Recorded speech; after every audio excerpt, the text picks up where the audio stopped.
Dan pelanggaran itu ada di dalam undang-undang hukum disiplin militer. Nah, untuk kejahatannya juga ada dua kategori lagi. Kejahatan yang secara spesifik hanya bisa dilakukan oleh orang dengan kualifikasi sebagai militer, dan kejahatan yang dilakukan oleh militer tapi perbuatan itu atau tindakan itu sesungguhnya bersesuaian dengan kejahatan pada umumnya. Nah, khusus untuk kejahatan yang hanya bisa dilakukan oleh militer itu ada 3, yaitu pertama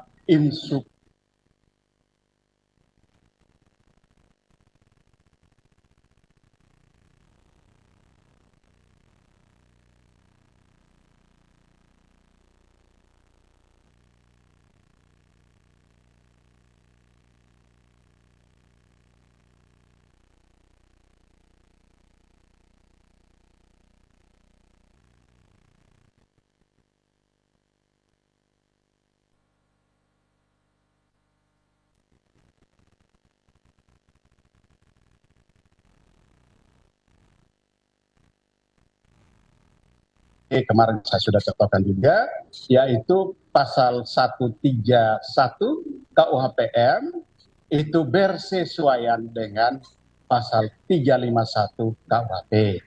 Pasal 351 KUHP ayat 1-nya juga sama dengan 131, bersesuaian di situ. Kalau penganiayaan biasa atau ringan itu mengakibatkan tersakiti, itu hanya ancaman pidananya yang berbeda. Tetapi kalau perbuatannya mirip, kemudian ayat 2 itu menyebabkan luka, ayat 3-nya itu menyebabkan kematian. Nah, saya yang sipil bisa melakukan itu. Tapi kalau saya militer, maka tunduk kepada hukum acara peradilan militer dan nanti disidangkan di pengadilan militer. Demikian yang mulia. Baik, terima kasih ya ahli. Kami juga kembali menanyakan mohon pencerahannya terkait dengan pasal 131 kembali ya. Jadi dakwaan kami di sana terdapat kapal militer yang dalam dinas. Dapatkah saudara ahli memberikan pencerahan sedikit atau penjelasan kepada kami yang dimaksud unsur delik ini, unsur yang ada di dalam dinas? Siap. Unsur di dalam dinas itu menunjuk kepada tugas pokok. Di pasal 7 Undang-Undang TNI itu menyatakan bahwa ayat 1-nya itu tugas pokoknya mulai dari melindungi, menjaga kedaulatan dan seterusnya. Kemudian ayat 2-nya dirinci. Tugas itu menjadi ada 14 tugas. Nah, penugasan ini kalau dilihat dari substansi penugasan, maka sebagaimana kemarin diskusi panjang kita, itu bersifat 24 jam. Kecuali kalau cuti. Nah, itu ceritanya lain lagi. Tapi sepanjang ada surat perintah penugasan dan penempatan, SK penugasan dan kemudian perintah penempatan, maka di mana dan kapan itu dia harus tetap ada di situ 24 jam. Sesuai dengan uraian-uraian tugas yang ada di dalam Undang-Undang TNI. Jadi dalam dinas berarti dalam masa penugasan. Demikian. Baik, terima kasih ya.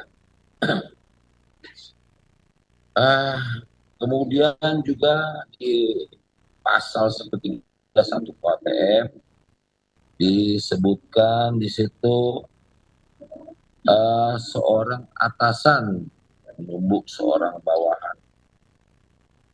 Itu dapatkah saudara ahli menjelaskan juga bagaimana struktur organisasi di militer TNI ada yang namanya atasan dan bawahan dikaitkan dengan pasal? Siap. Demikian yang saudara ahli. Mohon pencerahan. Siap. Izin yang mulia, struktur atasan dan bawahan itu berlaku di semua organisasi, baik di sipil juga ada, tetapi lebih khas di dalam militer, di situ atasan itu secara hierarkis, anggota yang paling bawah, personel paling bawah ada atasannya, kemudian di atas atasan ada atasannya atasan, dan atasan paling tinggi adalah panglima. Artinya secara hierarkis sesuai dengan struktur organisasi, mulai dari regu, peleton, kompi, batalion, brigade dan seterusnya, itu berakhir di panglima. Nah, itulah struktur. Nah, siapa atasan itu? Atasan itu adalah pimpinan dari organisasi yang di dalamnya ada sejumlah personel. Nah, kemudian bawahan itu artinya orang yang berada di bawah kepemimpinan sang atasan. Tugas daripada atasan itu jelas, itu secara garis besar kemarin saya sudah jelaskan. Kalau sederhananya, dia adalah pimpinan, dia adalah komandan, dia adalah guru, dia adalah orang tua, dia juga adalah pembina, dan dia adalah motivator. Itu atasan. Sedangkan kewajiban daripada bawahan itu harus taat kepada atasan. Itu relasi atasan dan bawahan dalam konteks relasi militer. Demikian. Baik, demikian. Sebentar cukup, mungkin bisa dilanjutkan dengan Bang.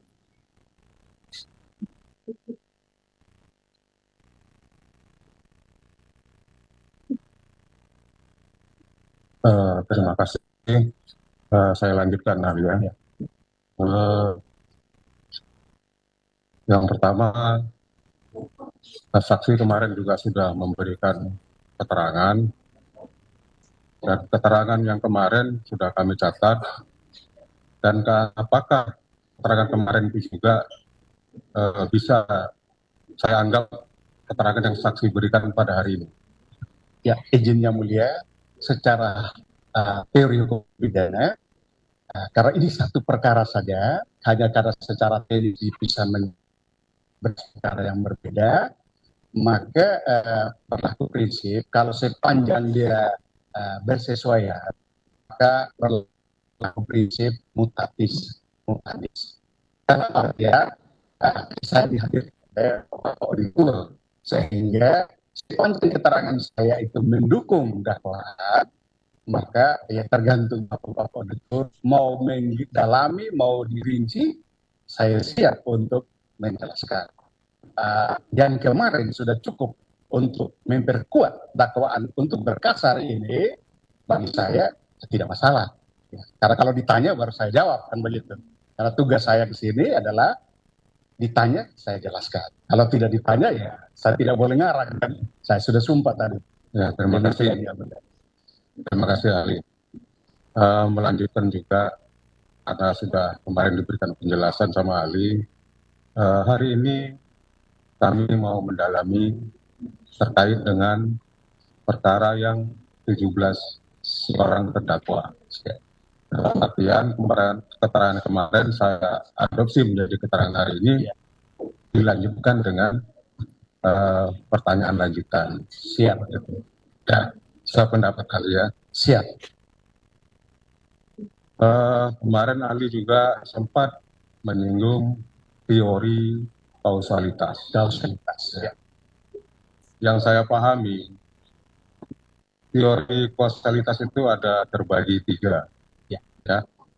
Teori kausalitas paterministik, kemudian teori kausalitas probabilistik, dan teori kausalitas Humean. Dan nanti kita akan saya coba dengan pertanggungjawaban pidana dikaitkan dengan teori-teori kausalitas tadi. Ini saya kasih contoh kasus. Siap. Ya, karena ini menurut versi saya menunjuk ke seseorang. Jadi kalau pelaku saya sebut C1, C2, C3, dan selanjutnya. Ya. Nah, kalau si korban saya umpamakan, saya sebut si A dan si B. supaya kita memahami dulu. Iya. Karena kan gaya dialek seseorang kan beda kan. Siap.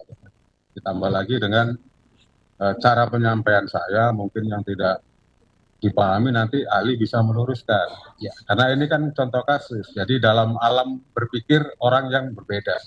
Ya. Gitu ya. Jadi saya contohkan ada C1, C2 sampai C3 dan seterusnya. Ya. Itu adalah pelaku. Dan ada 2 orang lagi, si A dan si B, itu adalah korban. Ya. Dalam satu peristiwa, si 1 dan si 2 menyakiti si A dan B. Kemudian dengan sebab yang sama, dalam waktu yang hampir bersamaan, si 3 menyakiti si B. Ya, ya. Dengan sebab itu juga, ya si 3 tadi menyakiti si B di tempat yang sama dengan sebab yang itu juga, dengan si 1 dan si 2. Ya. Tetapi si 3 tidak menyakiti si A. Iya. Kemudian setelah itu, dalam waktu yang hampir bersamaan dan di tempat yang sama, si 1, si 2, si 4, si 5, si 6 menyakiti A dan menyakiti B. Sedangkan si 3 tidak ikut menyakiti si B lagi. Akibat dari perbuatan si 1, si 2, si 3, dan si 4, si B ini mengalami luka yang tidak menimbulkan. Iya. Tetapi akibat perbuatan dari 1, si 2, dan si 4, si A tadi mengalami luka yang menimbulkan halangan. Iya.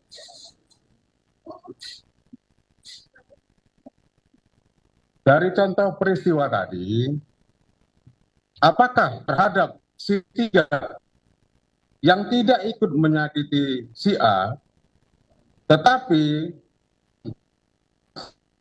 terjadinya menyakiti tadi, menyakiti si B dalam waktu yang bersamaan atau sama, si 1 dengan sebab yang sama pula menyakiti si A, sehingga si A mengalami luka yang dapat menimbulkan halangan. Apakah terhadap si 3 dapat dipertanggungjawabkan atas perbuatan dan akibat yang timbul terhadap si A yang hanya dilakukan oleh si 1, si 3, dan si 4? Nah, kembali lagi sesuai dengan teori kausalitas, menurut pendapat ahli, bisakah dengan teori kausalitas tadi terhadap si 3 tadi ikut dipertanggungjawabkan atas perbuatan yang lainnya? Ya. Mohon pencerahan. Ya. Izin Yang Mulia. Jadi itu teori itu juga merujuk kepada pertanggungjawaban pidana, di mana syarat pertanggungjawaban pidana bagi orang perseorangan atau naturally person itu ada 3. Yang pertama, kemampuan bertanggung jawab. Secara sederhana mampu bertanggung jawab karena dia dewasa. Saya kira kalau sampai sudah terdakwa berarti dewasa dong. Karena kalau bukan dewasa berarti peradilan anak di sana. Dan itu tidak masuk ke peradilan militer secara normal. Nah, maka dia dewasa. Yang kedua adalah adanya kesalahan.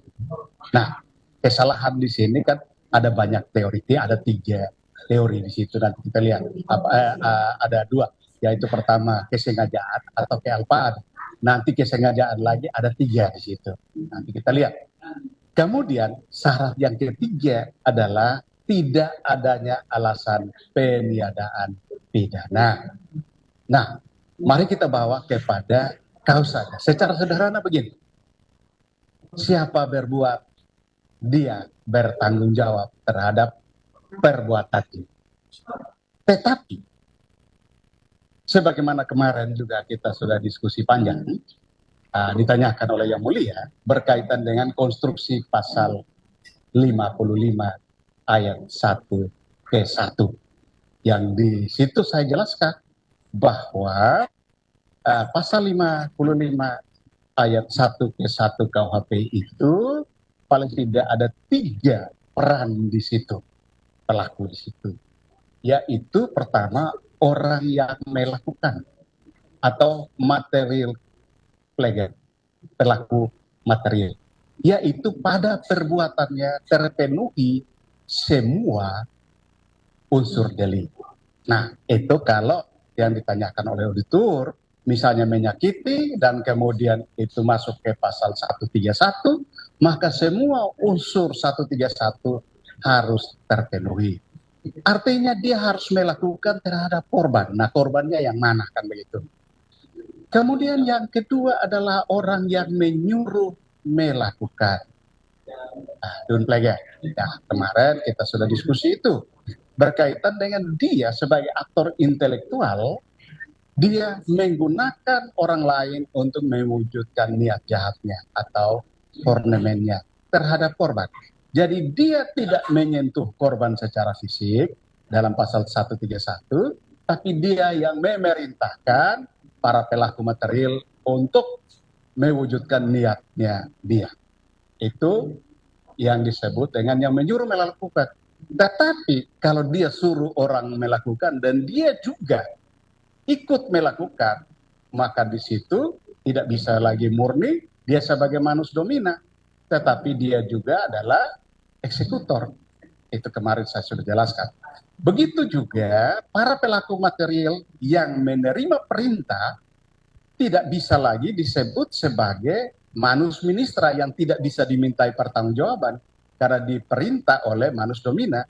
Kalau ternyata pada para pelaku material ini juga ada niat yang sama, maka tidak bisa lagi kita sebut, oh karena kami menerima perintah, kami adalah alat, maka kami tidak bisa dimintai pertanggungjawaban. Tapi tentunya alat bukti yang akan menentukan.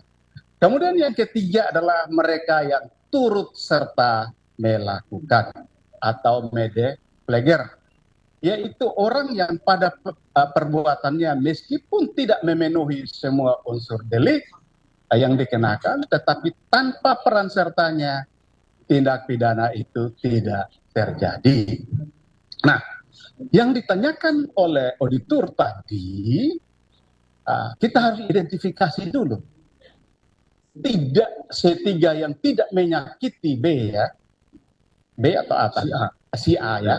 C3 yang tidak ikut menyakiti si A, peran dia seperti apa? Karena misalnya ambil contoh misalnya begini, ada satu kelompok orang, yang satunya jaga di luar, yang duanya masuk rumah, melumpuhkan pemilik rumah, yang tiganya ngambil barang. Maka semua itu kena sebagai pencuri. Kenapa? Karena yang jaga-jaga di luar juga melihat, kalian hati-hati, ada orang datang, atau ada tetangga tahu. Jadi tanpa peran dia, tindak pidana ini tidak terjadi. Itu ilustrasi sederhana. Nah, dalam kasus ilustrasi yang diajukan oleh auditor, C3 ini apa betul bahwa dia hanya pasif di situ? Dia hanya menyaksikan saja? Atau jangan-jangan misalnya dia tidak menyakiti dalam artian menumbuk, memukul, tetapi jangan-jangan dia ikut memegang korban. Jangan-jangan dia ikut menyiapkan fasilitas. Misalnya ada yang bilang, tolong siapkan barang ini, ambil barang ini, kasih saya. Berarti dia berperan serta. Disitulah kemudian kita sebut sebagai mede pleger. Mede itu setengah, pleger berarti pelaku. Artinya dia, mede kan kalau kita terjemahkan ke bahasa ini medium, itu ini lebih sedang lah begitu. Nah, dari situ maka kita sebut mede pleger ini syaratnya adalah adanya kerjasama. Kerjasama itu dimulai dari niat bersama. Kalau dia tidak ada niat, maka dia tidak bisa dimintai pertanggungjawaban. Tapi kalau dia ada niat bersama di situ dan kemudian dia ikut memfasilitasi di situ, bahkan kalau mau lebih jauh, dia kena di pasal 56, membantu, medepletik, membantu menyiapkan sarana, daya, upaya, dan seterusnya. Dia ada di pasal 56 KUHP, kalau kita lebih jauh. Tapi lagi-lagi, mohon maaf, tergantung peran nyata, tindakan nyata dia di dalam kasus menyakiti si A dan si B. Nah, kira-kira demikian yang mulia.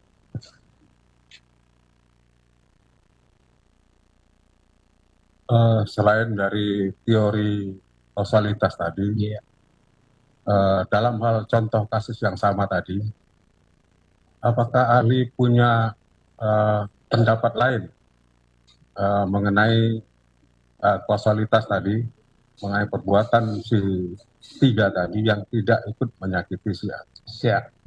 Dari situ maka kita akan melihat, kalau kita belajar kriminologi, maka kita akan belajar tentang subkultur kriminogen, di mana ada suatu kelompok yang membangun kebiasaan, membangun budaya yang berbeda dengan yang umumnya, yang normal begitu. Semacam sindikat lah, kalau di sipil di luar itu sindikat begitu. Nah, subkultur ini maksudnya begini, ada hierarkisnya. Mengerucut kepada pertanyaan auditor tadi, C3 ini dia pasif di situ, tidak menyakiti si A, ada pilihan. Misalnya karena dia bawahan, junior, pilihan dia juga takut keselamatan dia. Kalau dia menghindar dari sindikat itu, dia dieksekusi. Tetapi kalau dia senior, maka harusnya dia juga punya kewenangan mencegah terjadinya eksekusi itu. Sehingga kalau dia senior, maka dia kena pasal 132, mengizinkan atau membiarkan. Tapi kalau dia junior, maka sesungguhnya kehadiran dia di situ, dia korban secara psikologis, menyaksikan suatu kejahatan yang terjadi. Tetapi dia tidak bisa melawan karena dia junior di situ. Itu dalam teori subkultur kriminogen begitu. Sederhananya begini, ada di satu kampung, kalau isinya pencuri semua, kalau Anda tidak ikut mencuri dengan kami, Anda yang kami curi. Itu subkultur kriminogen, jahatnya begitu yang mulia. Nah, dalam sindikat begitu, lu mau ikut atau enggak? Kalau enggak, lu juga ikut. Maka terpaksa dia ada di situ, bisa saja dia pura-pura sibuk kiri kanan, tapi dia dalam hati dia tidak mau menyakiti si A. Tapi karena posisi dia sebagai junior, sebagai bawahan, paling bawah, maka dia tidak bisa berkutik, terpaksa menyaksikan. Sesungguhnya dia korban juga. Demikian yang. Baik, saya lanjutkan masih yang tadi juga. Ya. Kalau tadi ahli kan, kalau dia itu junior, ya. Nah, sekarang kita balik, kalau dia itu senior, bahkan lebih senior dari pelaku lainnya. Siap. Sedangkan si korban yang A, si A dan si B tadi justru lebih junior dari para pelaku lainnya. Ya. Nah, sedangkan si tiga tadi lebih senior daripada si pelaku lainnya. Artinya dalam kelompok itu tadi si A itu paling senior. Ya, gitu.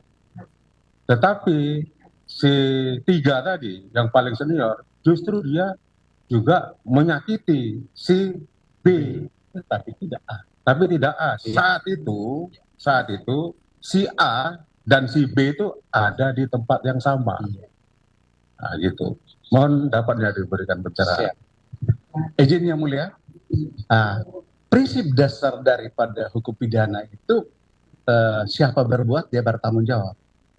Berbuat bertanggung jawab itu artinya kausalitas, itu artinya kalau menyebabkan terhadap A, maka bertanggung jawab terhadap A. Kalau menyebabkan kepada B, maka bertanggung jawab terhadap B. Dalam artian, dalam ilustrasi yang disampaikan, maka pertama, dari segi tindakan nyata, 131, dia bertanggung jawab terhadap dia sakiti B, berarti dia bertanggung jawab terhadap B. Tetapi kalau dia senior, bahkan paling senior, maka dia kena di 132 untuk si A. Karena mestinya dia mencegah junior-junior yang lain untuk jangan menyakiti si A. Tapi akan jadi aneh juga kenapa dia diskriminasi dalam melakukan itu. Berarti seharusnya dia dalam pandangan dia paling senior, yang harusnya dalam tanda petik diskusi kemarin, yang dibina ini harusnya si B, bukan si A. Tapi kenapa si A diikutkan dalam proses itu? Nah, dia dalam hati dia bilang, ini tidak bersalah. Tapi kenapa ikut tereksekusi? Hanya kebetulan dia tidak menyentuh.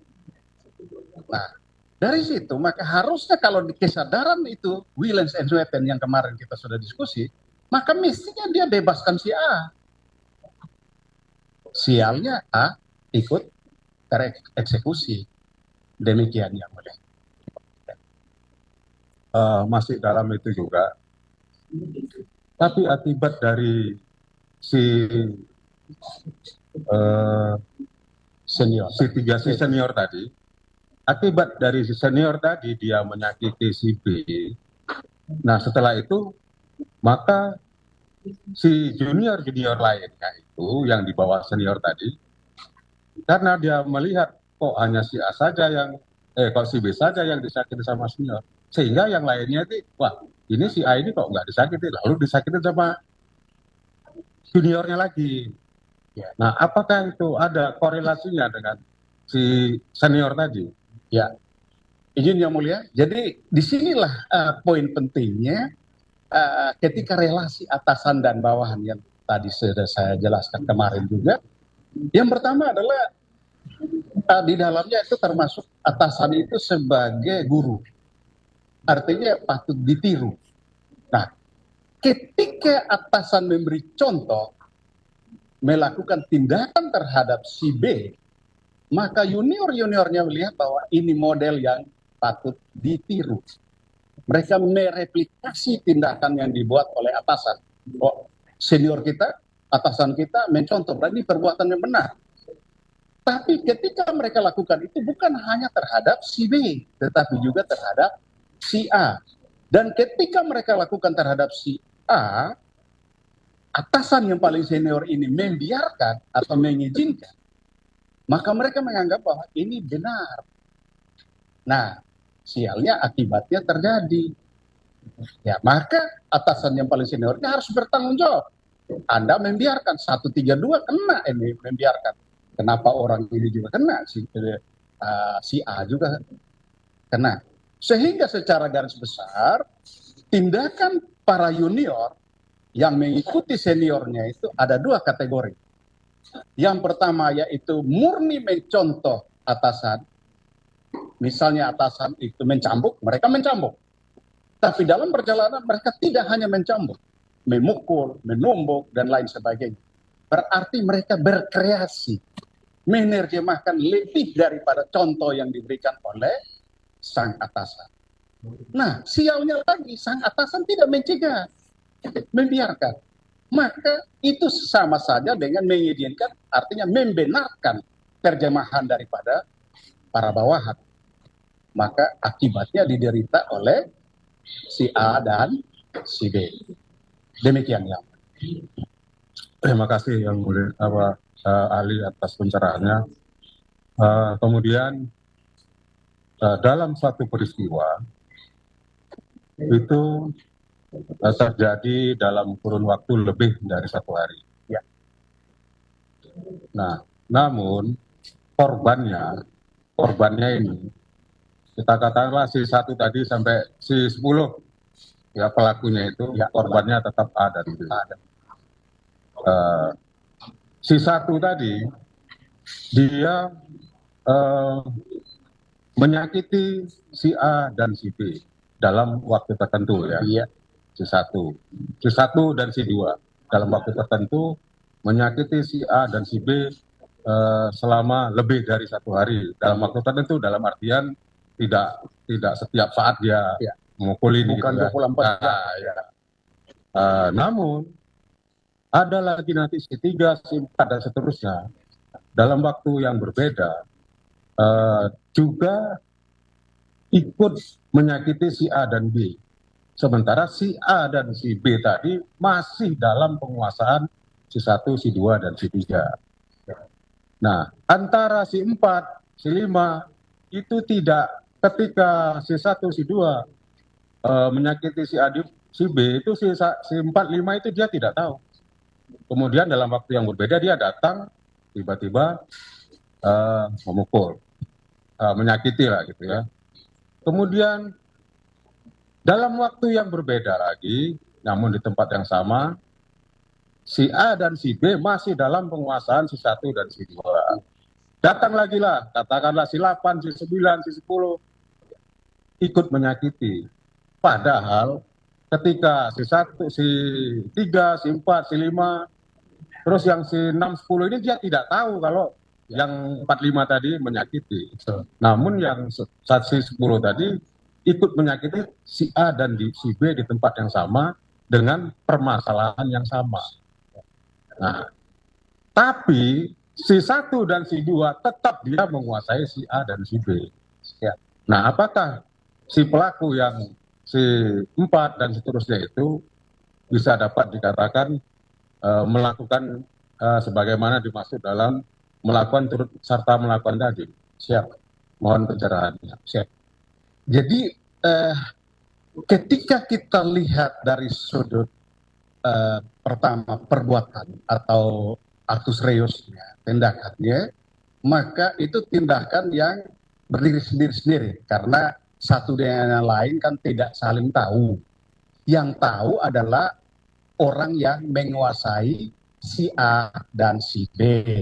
Nah, terhadap orang yang menguasai ini, pertama kalau dia menyentuh A dan si B, maka dia melakukan tindakan nyata. Tetapi kalau dia membiarkan yang lain-lain itu secara bergiliran menyentuh A dan B, berarti dia dikena di 132, membiarkan atau mengizinkan. Nah, persoalannya di sini adalah kalau kita lihat dari rangkaian perbuatan itu, semua itu dalam pertanggungjawaban dari C1 dan C2. Bahwa C3 dan seterusnya sampai C10 itu datang secara bergiliran, bergelombang, tetapi perbuatan mereka itu menjadi satu rangkaian dalam tanggung jawab C1 dan C2. Oleh karena itu dalam ajaran hukum pidana terhadap C1 dan C2 kita bisa mintai pertanggungjawaban dia masuk kepada forgesete andeling pasal 64 perbuatan berlanjut. Itu rangkaian perbuatan yang ada kait-mengait karena korbannya sama, tempatnya sama, hanya waktunya yang seperti tadi dibilang itu bergelombang. Nah, tapi terhadap para C3 dan seterusnya itu merupakan tindakan yang berdiri sendiri-sendiri. Bahwa akibat terhadap korban, misalnya C3, C4, waktu dia lakukan, kemudian C5, C6, lanjutkan, itu memperburuk kondisi korban, dan sampai pada C10, korban bisa saja luka berat, atau bisa saja berhalangan seperti yang disampaikan oleh auditor. Nah, itu berarti persoalannya akibat yang kausalitas tadi, akibat yang diderita oleh korban itu secara kumulatif disebabkan oleh perbuatan yang bergelombang tadi. Dan forgesete handling ini akan ditagih kepada orang yang bertanggung jawab terhadap A dan B. Karena mereka akan ditempatkan dalam penguasaan C1, C2. Sedangkan terhadap C3 dan seterusnya tergantung perbuatan mereka. Kalau mereka masuk, misalnya katakanlah misalnya mereka hanya kena di pasal 131 ayat 1 ya, kena di situ. Kalau perbuatan mereka berakibat luka ya kena di 131 ayat 2. Kalau mereka yang nanti yang paling akhir memperburuk dan berakhir dengan halangan tetap, maka dia kena di 131 ayat 3. Apalagi, mohon maaf, kalau ternyata di antara perbuatan itu mereka melakukan tindak pidana yang berdiri sendiri. Misalnya ada masuk kepada penyiksaan seksual misalnya. Maka ketika tindakan yang paling akhir pasal 131 ayat 3 itu gradasinya kemarin saya sudah jelaskan, itu masuk penyiksaan, foltering. Kemudian kalau ada penyiksaan seksual, izin yang mulia, penyiksaan tambah penyiksaan tidak bisa lagi kita sebut sebagai penyiksaan. Gradasinya harus naik. Dia sudah harus masuk kepada mort atau dotflag, pembunuhan. Kalau salah satu A atau B itu berhalangan tetap. Tinggal kita masuk. Pilihannya. Masuk di pasal 339, pembunuhan yang didahului, disertai, atau diikuti tindak pidana lain, atau kalau ternyata mereka datang itu sudah mempersiapkan alat-alat untuk menyiksa korban, entah apa dua-duanya atau salah satu, maka jelas itu masuk pada pembunuhan berencana. Pasal 340. Pembunuhan berencana. Nah, 339, ancaman terberatnya kalau kemarin kita sepakat bahwa dia kursus, telis, maka ancaman terberatnya adalah pidana seumur hidup. Sedangkan kalau di 340, maka pidananya adalah pidana mati. Itu seperti yang ilustrasi yang disampaikan oleh auditor. Tapi saya tidak tahu kan di fakta nanti di lapangan seperti apa. Tapi itu konstruksi teorinya. Kenapa? Karena penganiayaan biasa, kalau berakibat luka, maka dia naik gradasinya menjadi penganiayaan berat. Kalau penganiayaan berat, naik gradasinya menjadi kematian, maka penyiksaan. Penyiksaan plus penyiksaan lagi, maka tidak bisa penyiksaan lagi. Itu sudah masuk pembunuhan. Dan kalau pembunuhan itu mempersiapkan alat-alat untuk menyakiti, maka itu pembunuhan berencana. Dan itulah tindak pidana paling puncak yang kita kenal di dalam hukum pidana. Demikian yang. Terima kasih. Namun itu juga tadi saksi kan menyampaikan, tapi tergantung situasi kejadian seperti apa. Betul. Baik, terima kasih ahli atas pencerahannya. Ada lagi?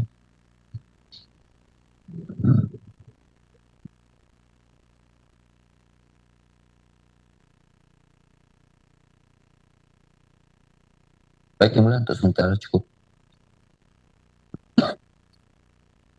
Baik, ahli. Ya, kita lanjutkan ya. Menurut pendapat ahli, padanan dalam KUHP pasal 131, padanannya dalam KUHP 131 KUHPM. Itu padanannya kan di pasal 352 dan 351 KUHP. Ketika saudara ahli membandingkan antara pasal 131 KUHPM dengan pasal 352 atau 351, itu mungkin ada perluasan atau mungkin ada yang dibatasi atau bagaimana? Izin yang mulia.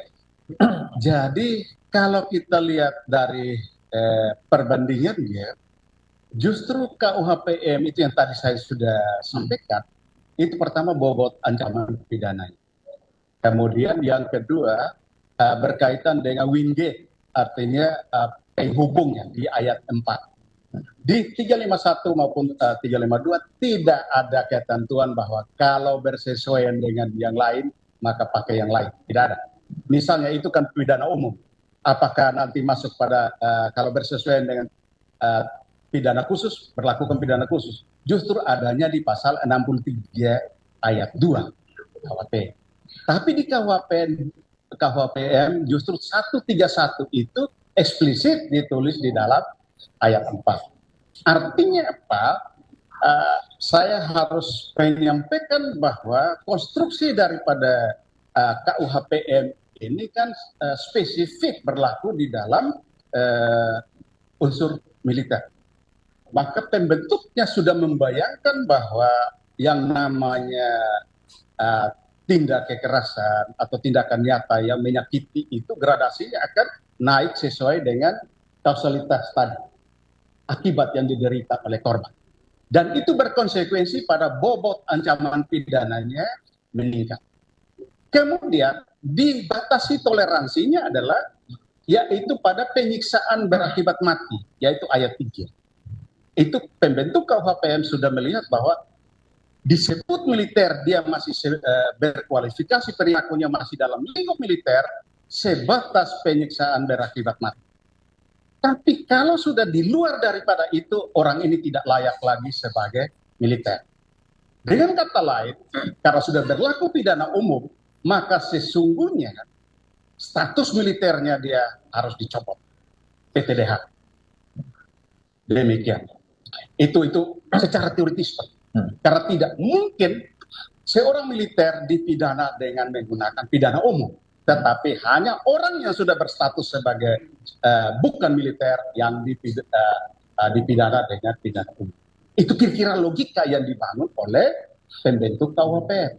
Makanya di situ ayat 4 bilang kalau ada ketentuan yang lebih umum dan bobotnya lebih berat, maka yang umum itu yang diberlakukan.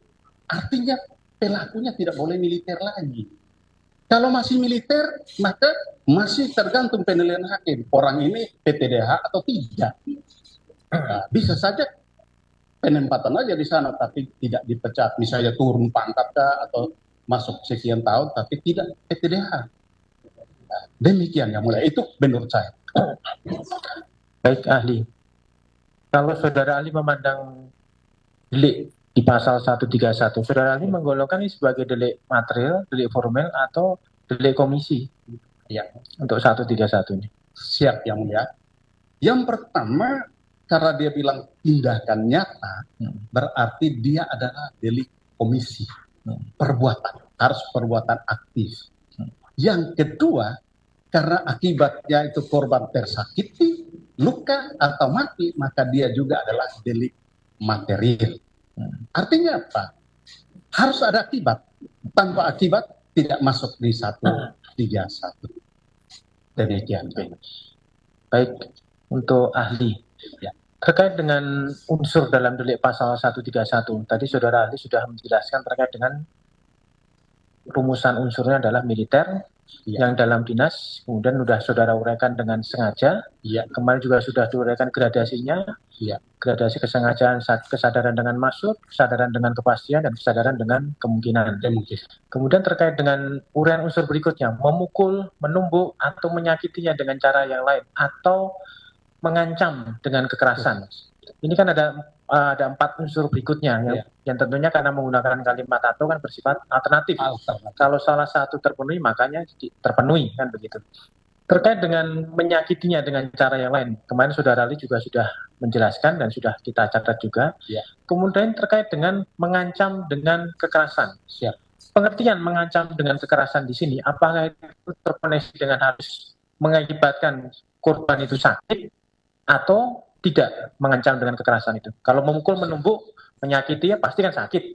Terkait dengan konstruksi mengancam dengan kekerasan, apakah itu juga harus mengakibatkan sakit atau bentuk yang lain misalnya? Siap. Jadi izin yang mulia, kalau memukul, menumbuk, maka itu tindakan nyata secara fisik. Sedangkan kalau mengancam dengan kekerasan itu berarti tindakan berkaitan dengan psikis.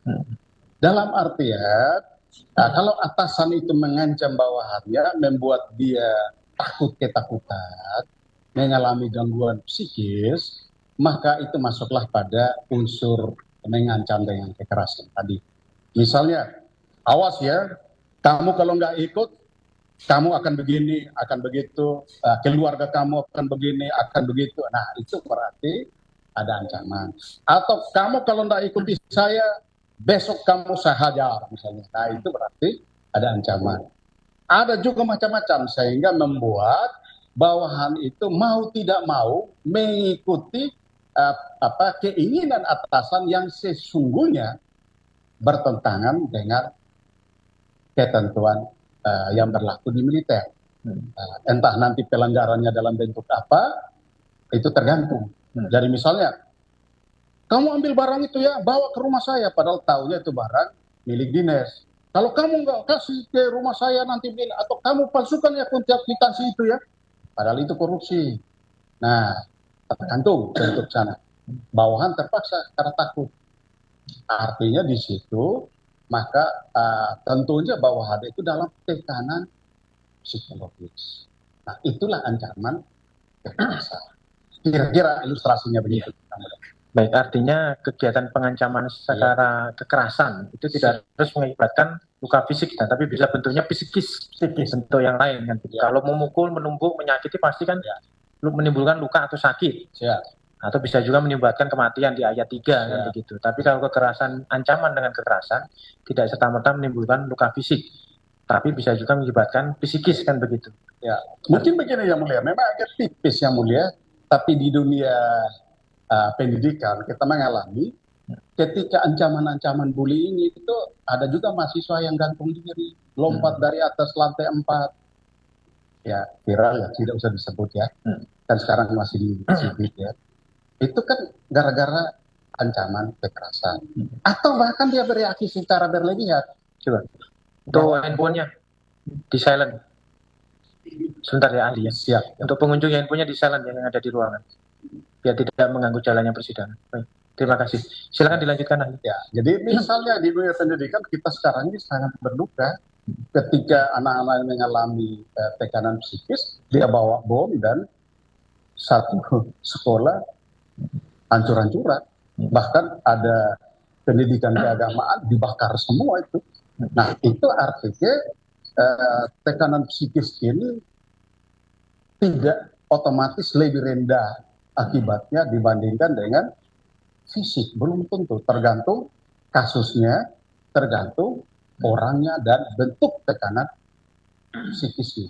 Demikian yang itu contoh ilustrasi saja. Artinya dengan dihadapkan dengan perkembangan zaman, bisa jadi dampak dari kekerasan ancaman itu dampaknya lebih besar daripada tindakan memukul, menumbuk atau menyakitinya kan gitu. Kalau dikaitkan dengan perkembangan zamannya. Sama halnya ketika kasus pencurian listrik. Kalau dulu kan listrik bukan bentuk barang karena tidak berwujud. Tapi sekarang kan dalam perkembangan hukum dianggap sebagai benda yang berwujud kan begitu. Terus kemudian ahli terkait dengan tadi ahli sudah menyampaikan ya dalam dinas, bahwa dalam dinas itu memang semuanya tugas sebagai seorang prajurit itu dinasnya adalah 24 jam. Dan jam dinasnya prajurit, kedinasan prajurit itu tidak dibatasi oleh jam kerjanya kantor. Jadi dibedakan antara jam kantor dan dinas. Artinya prajurit itu melengkap 24 jam, setiap saat bisa dipanggil kapanpun dibutuhkan kan begitu. Kemudian dalam kasus posisi, misalnya saya ilustrasikan, seseorang membawa benda yang digunakan untuk memukul korban misalnya. Dalam hal ini, kalau tadi saksi mengatakan kemarin kan evidence-nya kan sudah ada, mengendaki dan memahami akibat yang ditimbulkan. Dalam konteks di sini, gradasinya tadi saudara saksi jelaskan apakah itu masuk kesadaran dengan maksud, kesadaran dengan kepastian, atau kesadaran dengan kemungkinan. Kalau seseorang, lalu saya ilustrasikan tadi, membawa benda, kemudian dia mau memukul si A, si B ini mau memukul si A. Sudah tahu ini mau memukul si A, apakah itu termasuk gradasi kesengajaan? Karena dalam unsur di sini salah satu yang dibuktikan adalah dengan kesengajaan kan. Apakah itu masuk kesengajaan dengan kepastian, kesadaran dengan kemungkinan, atau kesadaran dengan maksud? Atau mungkin saksi bisa jelaskan juga contoh-contohnya dari 3 hal tersebut, gradasi itu. Siap, Yang Mulia. Jadi pertama dikaitkan juga ilustrasi yang disampaikan oleh auditor, karena saya hadir, saya orang auditor Yang Mulia. Sehingga saya harus tetap disiplin pada mendukung dakwaan. Nah, dikaitkan dengan pertanyaan Yang Mulia, ketika seseorang bawa alat, maka pertama alat itu dalam bentuk apa? Kalau kita bicara alat itu misalnya cambuk apa lagi? Nah, selang, kabel, tali, pecut yang lain lagi, itu banyak bentuk. Alatnya senjata tajam berbeda dan seterusnya.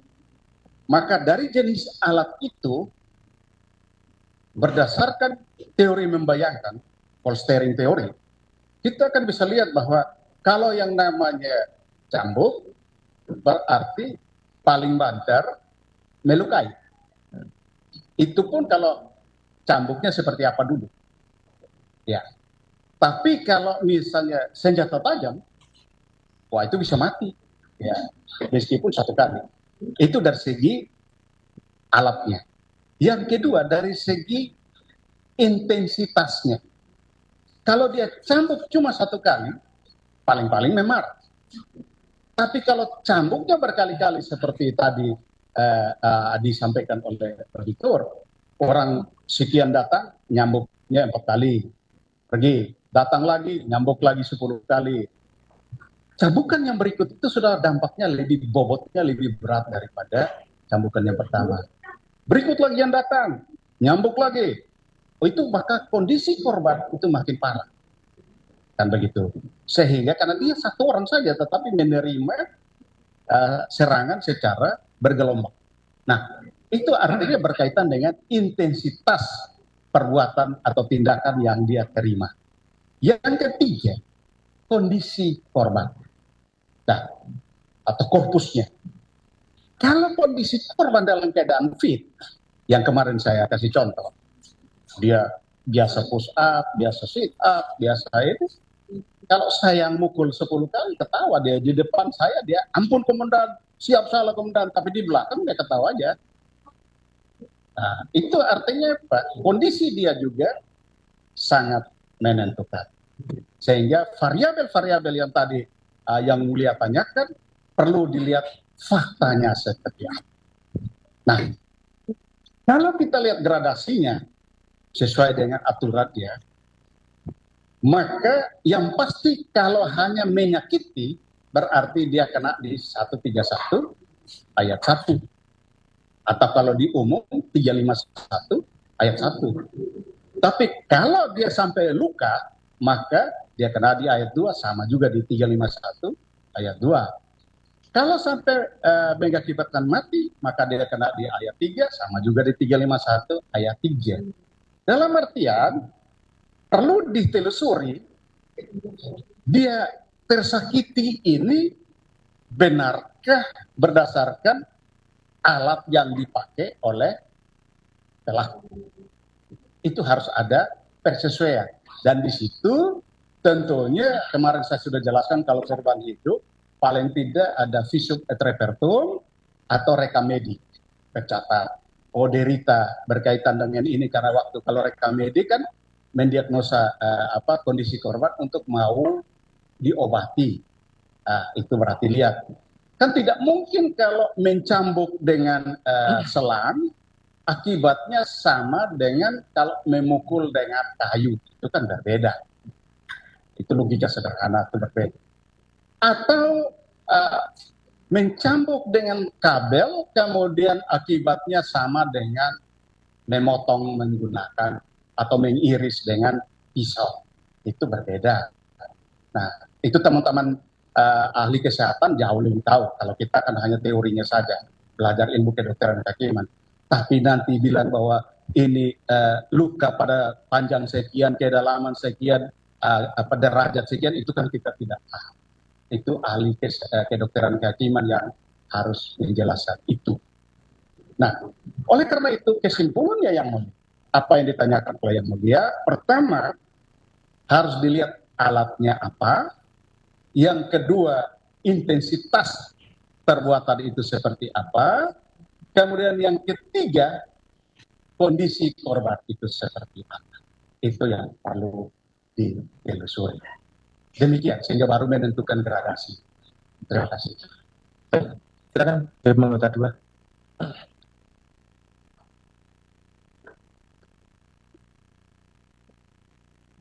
Saya akan melanjutkan dari pertanyaan dari Bapak Auditor tadi. Siap. Karena sangat menarik tentang pasal 55 penyertaan ini. Siap. Dalam Mendikbud tadi disyaratkan harus adanya kerjasama. Ya. Mohon penjelasan dari ahli. Kerjasama ini bisa dilihat dari mana? Siap. Mohon penjelasannya. Ya. Izin yang mulia, kerjasama itu kita ambil dari kata kerja, artinya tindakan nyata. Sama berarti bersama-sama. Nah, ada suatu kesepakatan. Meskipun contoh yang disampaikan oleh auditor bahwa mereka datang ini tidak saling tahu. tetapi bisa saja kemudian diikat pada suatu hal yang disebut kerjasama, kalau ternyata mereka datang dengan niat yang sama. Niat yang sama itu juga lahir dari motif yang sama, alasan yang sama. Hanya kebetulan datang secara bergiliran. Tetapi tentunya peran yang tadi saya uraikan, perannya harus dirinci.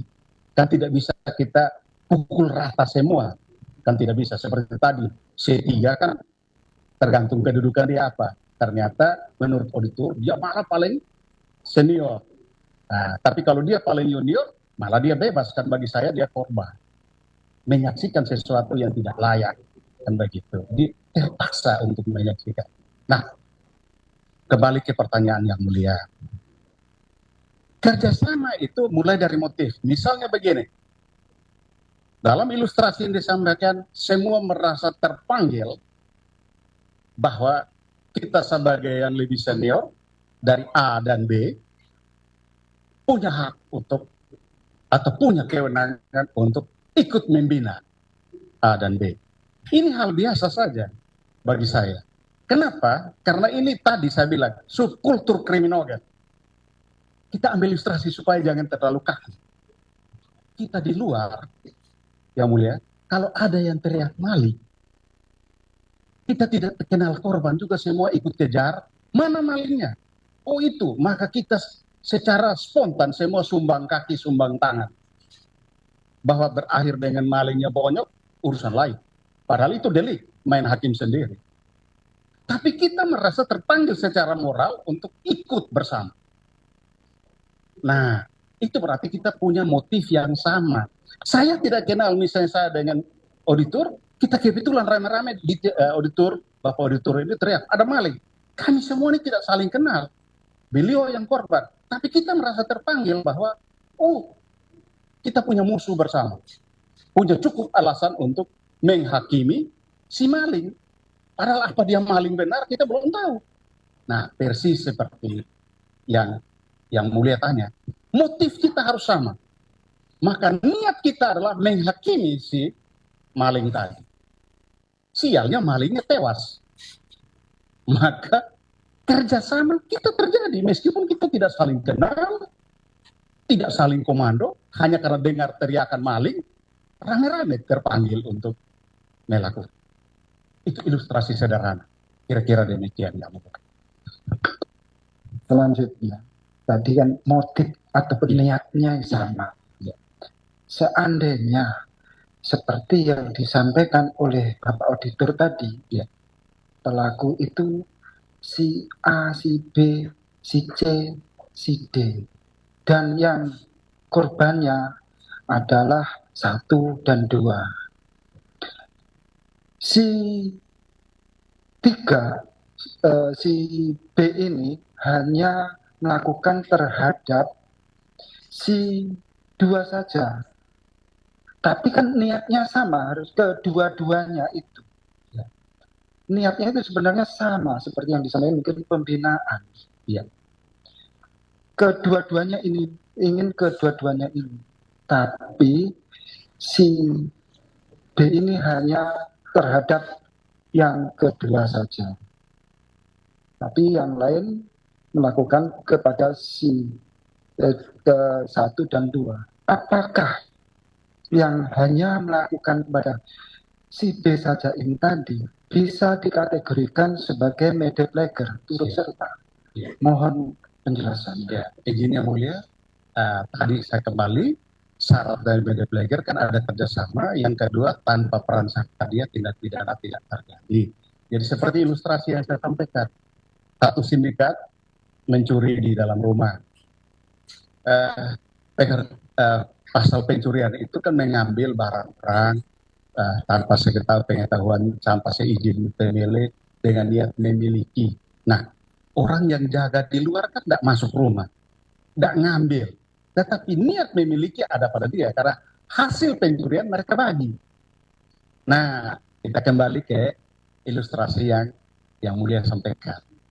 Dia tidak menyentuh salah satu. Dia hanya yang salah satunya saja. Tapi misalnya A dan B. Dia tidak sentuh A, dia hanya sentuh B. Tapi niatnya juga terhadap A. Maka dari situ sepanjang fakta membuktikan bahwa dia memiliki niat kepada si A, maka dia juga harus bertanggung jawab. Karena itu kerjasama di antara mereka. Hanya kebetulan pembagian perannya, lu tugas si B dan kami urus si A. Seperti tadi, lu tugas jaga di luar, kami masuk, amankan pemilik rumah, dan yang lain angkut barang. Tapi hasil kita bagi rata. Yang penting di sini adalah niat dia adalah membina. Apakah si A dan si B berakhir dengan dibina? Kan niatnya adalah tujuan akhirnya kesengajaan sebagai kepastian atau tujuan di akhir adalah terbinanya A dan B. Bahwa dia tidak menyentuh A, dia hanya menyentuh B, itu soal tindakan nyata. Tetapi niat bersama mereka hanya berbagi peran saja. Demikian. Jadi bisa dikategorikan sebagai turut serta atau mediator. Terima kasih ahli, permasalahan menjadi lebih jelas. Terima kasih. Silakan, Hakim anggota 1.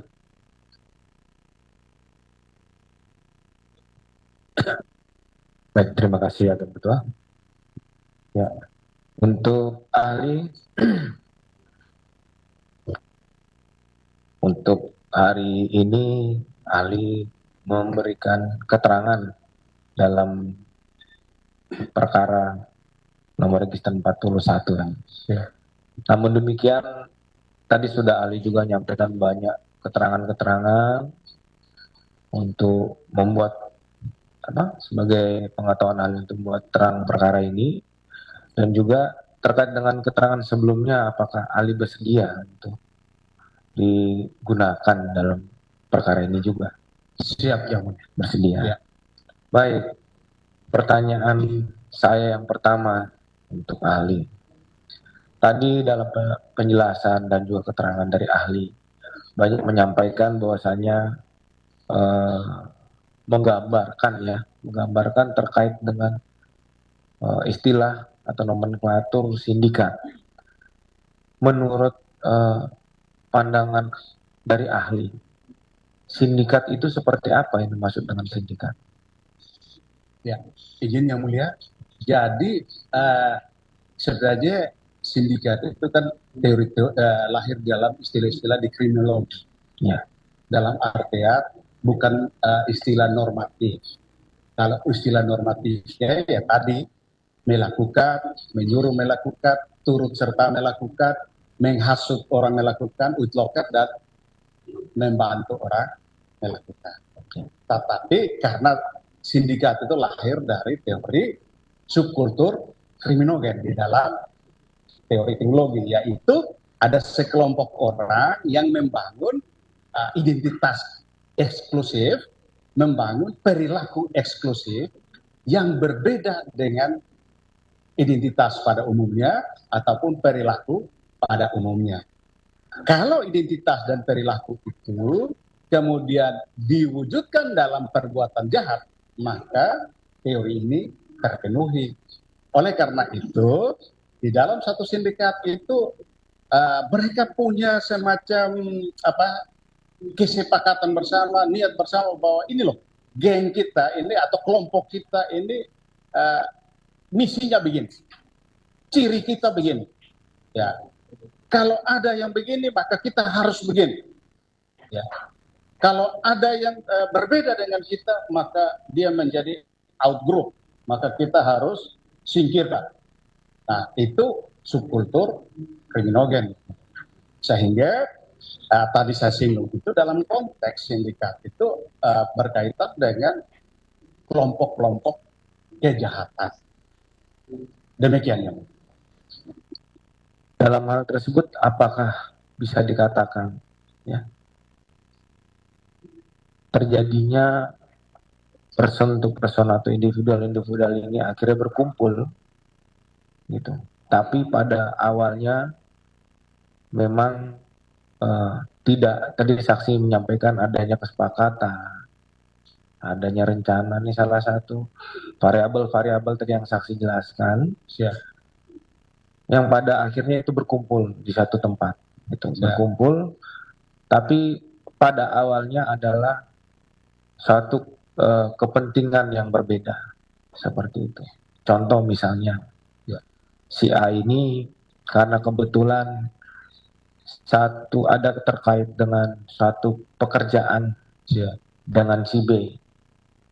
Nah, namun demikian, karena ada si C di tempat lain, karena tidak bisa menghubungi si B, dia menelepon si A, itu. Karena tujuannya untuk mengkomunikasikan pada ini.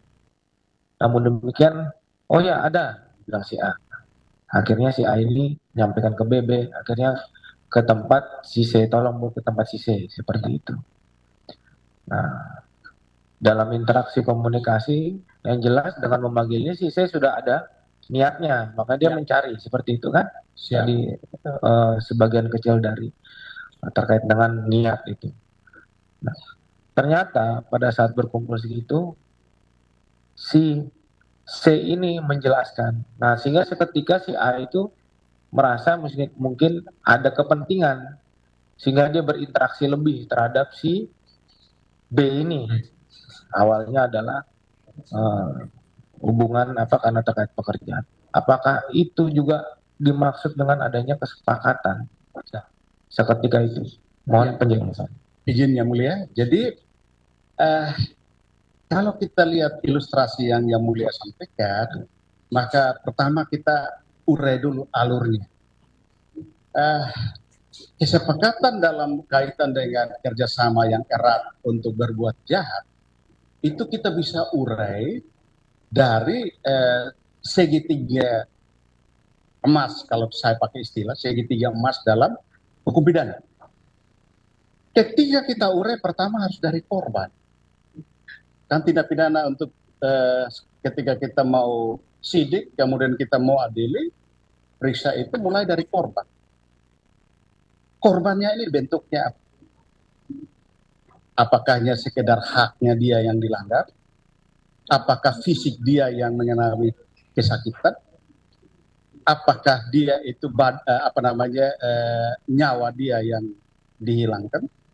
Atau harta benda dia yang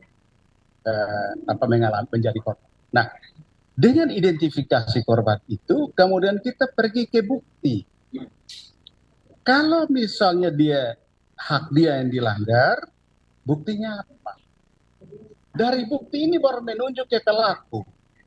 Dari pelaku baru kembali ke korban untuk menagih pertanggungjawaban pelaku kepada korban. Itu segitiga di dalam hukum pidana yang tidak boleh dilanggar.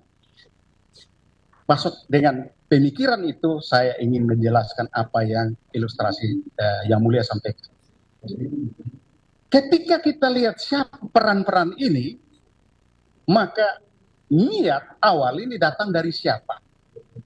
Maka dia adalah aktor intelektualis. Kemudian dia menggerakkan siapa? Dengan cara apa? Komunikasi tadi. Dalam rangka kepentingan apa? Nah, ternyata dalam proses itu yang tadi Yang Mulia sampaikan, ada interaksi yang berlebihan. Maka muncul korban. Nah, korban di sini identifikasi 4 tadi. Hak saja, badan, harta benda, atau nyawa. Kan begitu. Nah, dari seperti itu maka tentunya kita kembali kepada pembuktiannya. Maka dari perbuatan dikaitkan dengan bukti, seperti kemarin teori actus reus dan mens rea, baru kita akan mencocokkan, oh ini kena pasal berapa. Dan begitu. Sehingga kalau misalnya dalam interaksi itu berkaitan dengan hak atau kewenangan, pasal yang kemarin kita sudah diskusi dan tadi sempat singgung sedikit, 132, harusnya dia punya hak, tapi tidak gunakan haknya, membiarkan atau mengizinkan. Maka kena 132. Kalau kena badan, berarti 131. Dan di dalam 131 juga ada kena nyawa. Tetapi belum ada kena harta benda. Kalau harta benda kan lain lagi. Oleh karena itu, Yang Mulia, dalam struktur pemikiran teoritis seperti itu, ketika kita bawa kepada fakta, kepada kasus real, maka peta ini akan menolong kita. Sehingga tergantung tadi yang Mulia tanyakan itu, bagaimana kita lihat, tergantung derita yang apa, korbannya itu apa. Baru kita akan lari ke perbuatan dan berujung kepada pasal apa yang kita bisa kenakan. Kira-kira yang demikian yang Mulia. Mohon maaf kalau tidak lebih dalam ya nanti kita ya. Terima kasih. Pada saya tadi sebenarnya terkait dengan kesepakatan sama kerjasama itu. Ya. Walaupun nggak ada tadi terkait dengan tidak pidana ya, tapi saya mau teruskan itu. Baik. Kemudian juga saya akan tadi sudah banyak saudara memberikan pencerahan baik atas pertanyaan dari auditor militer, hakim ketua dan hakim anggota 2. Saya akan coba terkait dengan apa yang menjadi didakwakan dalam perkara ini. Ketika kita membahas tentang hukum pidana militer ini, berarti ini adalah salah satu hukum material ya. Siap. Terkait dalam hukum material ini. Sepengetahuan ahli terkait tentang KUHPM ini, tadi ahli menyampaikan bahwa dari pembentuknya, masuknya di Indonesia, dan marwah dari KUHPM ini, kenapa diterapkan itu kepada militer? Apa yang menjadi marwah dan sejarah kenapa bisa masuk di Indonesia? Mohon penjelasannya. Ya, izin yang Mulia. Jadi kalau kita melihat, kita ini kan dijajah oleh Belanda, kemudian dilanjutkan oleh Jepang. Nah, perbedaannya ini lebih dalam lagi. Perbedaan antara hukum pidana umum dan hukum pidana militer, KUHP dan KUHPM. KUHP ketika kita merdeka, kita hanya mengambil take over Wetboek van Strafrecht voor Nederlands Indië yang ada di Statuten Batavia, dibaca sebagai KUHP. Tapi KUHPM ini bukan terjemahan dari Koninklijk Wet, bukan. Hukum militernya tentara Belanda, bukan. Tapi banyak sekali penyesuaian. Kalau buka di buku 1 saja dirubah dengan undang-undang ini, dirubah dengan ini, dirubah dengan ini.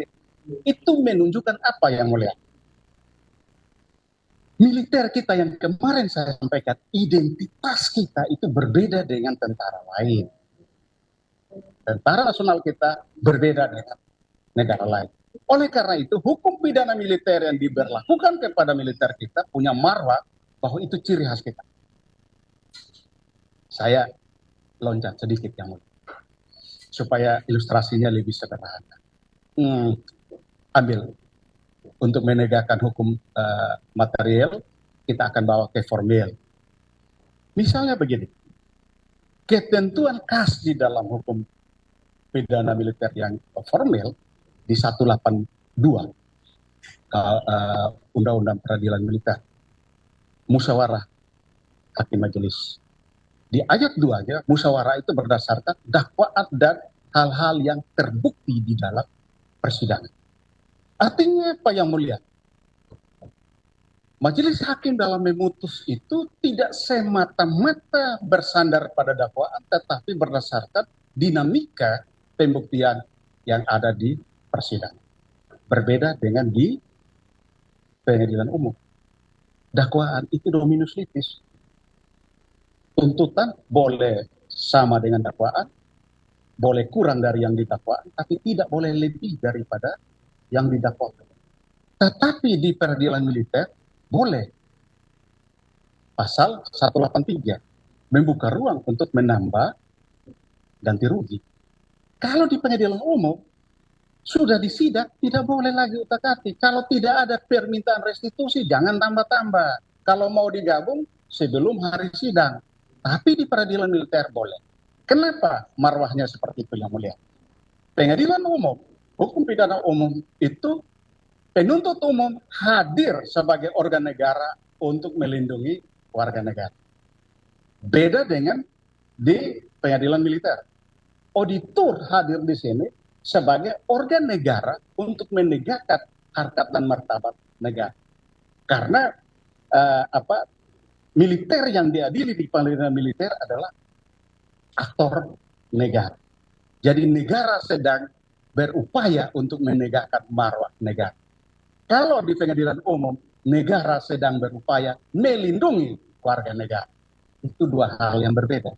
Maka hakim peradilan militer itu dalam mengelola peradilan militer ini, bagi saya derajat kebenaran materialnya lebih tinggi sedikit dibandingkan dengan kalau mau bilang ya sedikit juga tidak apa-apa, tapi sebenarnya banyak lah.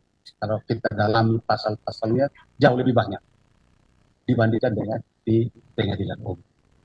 Logikanya begini, kalau fakta persidangan dibuktikan terdakwanya sama, perbuatannya sama, korbannya sama, buktinya sama, tetapi pasal yang dikenakan itu ternyata terbukti bahwa dia ada pasal yang lain seperti yang tadi kita diskusi. Kalau di pengadilan militer, di pengadilan umum disebut sebagai delik tertinggal. Maka nanti dalam putusan hakim, kemarin di Tipikor masih ada putusan terakhir, itu hakim dalam putusan akan memerintahkan untuk penuntut umum sebagai eksekutor untuk menindaklanjuti delik yang belum terungkap. Penyidikan baru di sana. Tetapi kalau pengadilan militer, semua sudah ada di sini, barangnya sudah ada di pengadilan, tidak pulang ke penyidik militer lagi. Tergantung kewenangan penuh ada di majelis sepanjang dimintakan oleh auditor. Ini satu hal, karena apa? Negara sedang menegakkan marwah negaranya. Demikian, itu menurut pemahaman saya ketika kita belajar hukum pidana militer. Perbedaannya sangat jauh. Demikian. Ya, terima kasih untuk pencerahannya. Teman ya, mungkin sedikit karena persidangan ini bukan hanya untuk menyelesaikan perkara ini, tapi untuk kedepannya merupakan amanah nanti, termasuk salah satu kajian akademis nanti. Betul. Ya, jadi memang dalam KWPM ini dan KWP bersamaan masuk ke Bumi Nusantara. Siap. Dengan KWPM itu adalah Wetbook for Military Staff Rank. Ya. Kemudian dengan adanya sama seperti KWP terjadi konkordansi. Ya. Tadi sudah disampaikan juga oleh ahli dalam keterangannya adalah benar bahwa termasuk dalam kejahatan bom, terus kemudian pencurian segala macam. Dalam sistematikanya adalah sebagaimana dalam yang kemarin sudah kita sampaikan, mengatur tentang keadaan-keadaan perang. Betul. Sehingga marwah yang lainnya itu adalah kejahatan terkait militer ini menarik diri pada saat ke dalam keadaan perang. Karena itu salah satu marwah juga terpenting untuk KPM. Terus kemudian terkait dengan kejahatan kewajiban dan kejahatan terhadap berbagai keharusan dinas. Ya. Inilah yang masuk dalam kualifikasi pada pasal 131 itu. 131 gitu. Jadi ada juga kejahatan terhadap pengabdian, itu artinya di dalam KPN ini untuk melindungi atasan dari bawahannya, dari pembangkangan bawahan itu berbagai kegiatan dinas, dan juga melindungi bawahan ya, dari kalau istilah sekarang adalah kesewenang-wenangan atau abuse power dari atasannya. Inilah salah satunya dalam pasal 130 dan seterusnya. Baik. Itu kemudian yang saya mau tanyakan lagi kepada ahli tadi terkait dengan material, kemudian terkait ahli, mohon pencerahan dari ahli. Dalam pasal penjelasan Undang-Undang 3197, di mana ketentuan hukum acara pidana militer atau HAPMIL itu ada di bab 5. Ada disebutkan bahwa yang menjadi kekhususan adanya peradilan militer itu karena sesuatu ciri di dalam militer itu yang tidak mungkin dalam orang sipil tidak bisa mengerti gitu ya. Itu adalah ada 3. Yang pertama bawahannya. Dan yang ketiga adalah kepentingan militer. Nah, memang perbedaan kalau misalnya ahli bisa lihat, kenapa kalau di PDL itu garis merah, garis komando tuh segaris begini. Beda kalau yang lainnya garis merah muter-muter. Ya. Nah, jadi itu kesatuan komando. Apakah ciri kehidupan di dalam, termasuk juga di dalam kesatuan, mohon pencerahan. Izin masih dan sekarang tentunya berbeda. Itu yang kemarin saya ketika PH tanya, kita harus bedakan militer dengan militerisme. Di mana termasuk kerasa lepas bahwa saya dosen mempertahankan NKRI. Nah, di situ poinnya apa yang saya mau sampaikan? Kekerasan daripada hukum pidana militer dan ciri daripada militer itu tidak bisa lepas dari konstruksi kita dalam kehidupan bernegara. Karena tentara ini adalah kekuatan yang dipersiapkan sebagai angkatan perang. Untuk apa? Untuk negara ini, bukan untuk yang lain. Demikian, Pak Mulia. Baik. Jadi itu kekhususannya untuk tentara di Indonesia ya, TNI seperti itu ya. Ciri khas kita. Ciri khas kita. Ya, karena kalau di negara lain itu tentara itu ada di kontrak gitu, hanya kontrak saja. Mercenary. Iya, mercenary. Kalau di Indonesia itulah kekhususannya seperti itu. Baik, kemudian yang mau saya tanyakan kepada ahli selanjutnya terkait dengan hal kemarin dalam perkara lain memang karena dia bisa digunakan dalam perkara ini. Terkait hal dalam dinas yang kemarin sudah kita sampaikan. Dalam hal ini kekhususan dalam dinas ini 1 kali 24 jam. Menurut ahli, walaupun dalam dinas 1 kali 24 jam ini pasti mempunyai masing-masing tugas pokok sesuai jabatannya sendiri. Ya. Apakah penyimpangan dari atau abuse of power itu bisa juga dikatakan abuse of power ketika pada saat tetap dalam dinas ini, tapi itu bukan menjadi tugas pokoknya dari seseorang. Kita sampaikan dulu ini seseorang sebelum masuk ke atasan bawahan. Seperti itu, apakah bisa masuk karena dia ada punya kuasa? Ya. Terima kasih. Izin yang mulia, jadi disitulah sebagaimana tadi disampaikan itu juga dari kemarin kita sudah diskusi panjang itu bahwa selain tugas pokok dalam kerangka supaya membimbing ke setiap personel militer ini melaksanakan tugas pokoknya itu tidak melanggar, maka lahirlah Undang-Undang Hukum Disiplin Militer. Bagaimana supaya dalam melaksanakan tugas itu disiplin, mengikuti tata aturan yang ada, mengikuti uraian tugas yang diberikan. Kenapa? Karena secara hierarkis tentunya makin tinggi jabatan atau kedudukan seseorang, tugasnya, beban tanggung jawabnya makin besar pula dibandingkan dengan makin rendah jabatannya. Nah, oleh karena itu maka supaya jangan ada abuse of power yang ditanyakan oleh Yang Mulia, maka pertama diaturlah hukum disiplin militer. Tetapi ketika dia melaksanakan sesuatu yang di luar daripada tugasnya, persoalannya adalah begini. Ketika melakukan hal yang di luar daripada tugas dia, apakah itu prinsipnya adalah begini, supaya jangan jadi delik. Prinsip umum dalam ilmu hukum pidana, yaitu pertama, tidak melanggar kepentingan umum. Yang kedua, tidak melanggar kesusilaan. Yang ketiga, ada sebab yang halal. Yang keempat, tidak bersesuaian dengan delik-delik atau perundang-undangan yang di luar hukum militer. Nah, 4 syarat itu. Sehingga kalau kita lihat, militer bukan berarti 24 jam itu tugas, maka begitu ada lihat sesuatu di luar, ini kan bukan tugas saya, tak bisa. Karena tadi, dia adalah tentara. Sepanjang apa yang dia lakukan tadi tidak melanggar prinsip-prinsip umum yang tadi saya sampaikan. Justru melayani kepentingan umum. Dan itu justru perlu dikasih penghargaan. Contoh kecil misalnya begini yang mulia.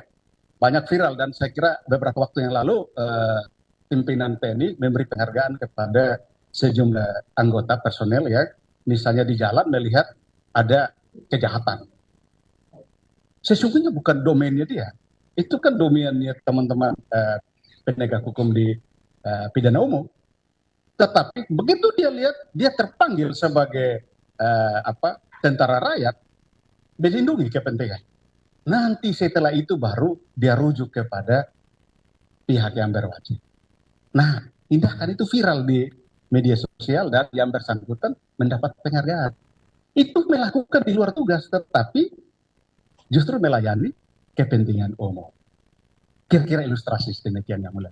Maka tergantung apa yang dia lakukan. Kalau justru yang dia lakukan di luar tugas bersesuaian dengan delik di luar, maka silakan tanggung jawab. Kita akan ketemu di pengadilan militer. Demikian.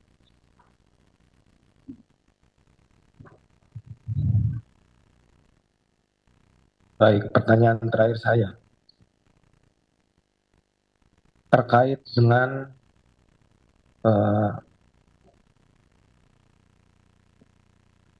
perbuatan seseorang, ya, perbuatan seseorang ini. Artinya setiap orang mempunyai tanggung jawab terhadap perbuatannya sendiri. Ada suatu ilustrasi yang saya buat. Orang ini, si A ini dia mempunyai kemampuan untuk istilahnya menghalangi terjadinya satu tindak pidana, gitu. Nah, tapi dalam hal tersebut, si A ini juga mempunyai tanggung jawab pada saat itu, tanggung jawab karena jabatannya untuk namanya melakukan penegakan hukum. Nah, ini saya secara global ya, penegakan hukum. Namun dalam hal tersebut, bahkan di kriminalistik juga ya, ilmu kriminalistik artinya dalam penyelidikan terjadi satu peristiwa itu memang harus secara tertutup sebenarnya. Ya. Tapi dalam hal ini dia menyalahi aturan tentang ketentuan mengenai penyelidikan ini. Malah yang terjadi orang ini menginformasikan ke orang-orang lain, seperti itu. Sehingga terbentuklah suatu bila dikatakan opini. Sehingga dari awal situ terjadi tindakan-tindakan dan juga yang mengundang sekelompok atau misalnya beberapa orang yang menjadi berkelompok. Menurut ahli, apakah dalam tadi ahli sudah menyampaikan orang tersebut hanya sebagai aktor intelektual atau dia mempunyai beban lain dalam pertanggungjawaban perbuatannya karena dia juga diberi kewenangan untuk menyelidiki atau mempunyai kewenangan untuk menyelidiki ya Bang? Ya, mohon pencerahannya. Siap, yang mulia. Jadi kalau namanya menyelidik berarti belum pro justisia. Penyelidikan dulu baru pro justisia. Nah, di sini yang mulia, pertama kita urai satu-satu dulu. Ketika dia membuka informasi penyelidikan kepada yang tidak berhak, maka tentunya di situ lihat levelnya di mana, gradasinya ada di mana. Apakah itu membuka rahasia jabatan? Atau itu hanya sekedar pelanggaran biasa, keteledoran. Kalau dia sengaja membuka itu, maka itu masuk pada membuka rahasia jabatan. Atau kalau lalai sehingga rahasia jabatan itu terbuka, itu maka tentunya gradasinya berbeda. Saya tidak hafal pasal semua yang mulia. Tetapi yang pasti itu berbeda. Bisa dilihat di disiplin, bisa juga mungkin di KUHP, itu nanti bisa dilihat.